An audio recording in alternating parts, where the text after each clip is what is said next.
পূজাই দিলা বাড়ি ভাইয়ের কমরুল ইসলাম নাম।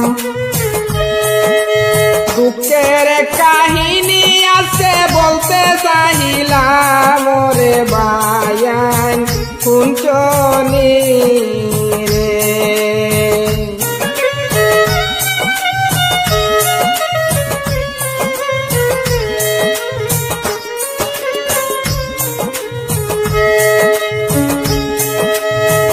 2 নাম্বার সারকে গাওয়ে দুঃখের কথা ভাই।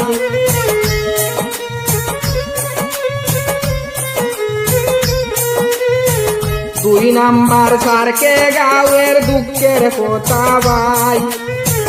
কেমনে বলিব আমি বুক ফাটিয়া যায় রে ভাই শুনছনি